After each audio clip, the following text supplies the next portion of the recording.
masalah membantu sesama muslim lah kita lihat fenomena sekarang bahwa memang kita begitu peduli kepada sesama seiman yang di luar negara kita. Bagaimana tanggapan Ustaz kira-kira? Alhamdulillah,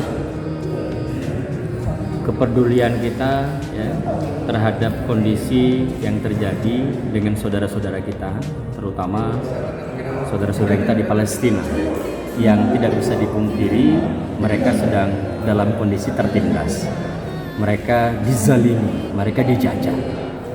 Jadi ketika mereka membutuhkan uluran tangan kita, maka siogianya kita respon secara cepat dan langsung terhadap kondisi yang terjadi pada mereka sesuai kemampuan kita. Karena ikatan persaudaraan kita itu innamal mu'minuna ikhwah fa aslihu baina akhwaikum wattaqullaha la'allakum turhamun.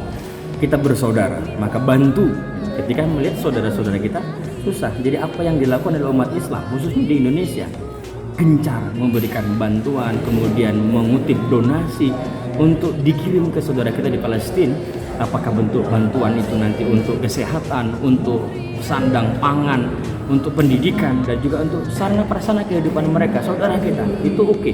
Dan itu harus kita lakukan, jangan sampai berhenti. Dan kita harus berpikir positif, jangan kita berpikir negatif. Kenapa? Ini justru adalah ungkapan pembuktian iman kita kepada Allah. Karena kata Nabi, la yu'minu ahadukum hatta yuhibba li akhi ma yuhibbu li nafsi. Ukuran kamu itu beriman atau tidak?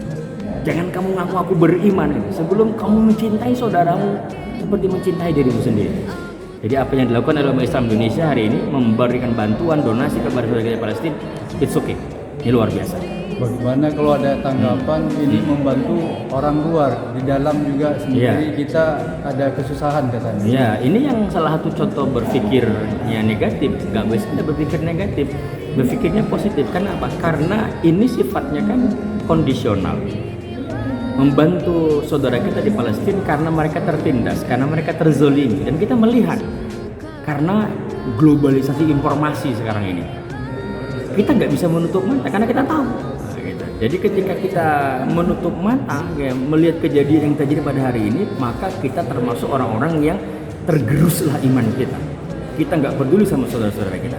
Sementara kalau kita di dalam umat Islam di Indonesia, ya kita kan sudah melakukan. Ya tentunya memang kita juga terus memperhatikan secara berkesinambungan. Kita memperhatikan kalau yang di dalam, ya di lingkungan kita, negeri kita Indonesia, itu kan secara berkesinambungan, secara terus-menerus, yang tidak pernah berhenti, yang sifatnya juga tidak kondisional. Kalau Palestina itu kan kondisional.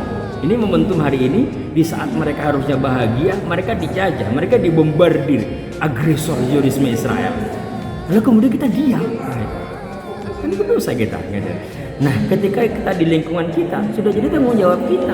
Jadi kalau kita misalnya di lingkungan kita ada orang yang membutuhkan uluran kita, ya kita berdosa kalau kita tidak memberikan dia bantuan.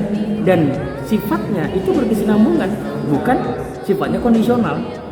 Saya pikir apapun yang kita lakukan juga di internal kita sudah kita lakukan berbentuk infak, sedekah, ataukah zakat dan lain sebagainya, dan itu secara berkesinambungan, bukan secara kondisional. Kalau dia Palestina ini kan kondisional, karena kondisi hari ini kita kemudian berbondong-bondong mengumpulkan donasi untuk membantu mereka membangun kembali sarana pendidikan mereka yang hancur, membangun rumah mereka yang hancur, dan menyediakan pasar buat mereka supaya mereka bisa makan dan sebagainya. Itu kewajiban kita.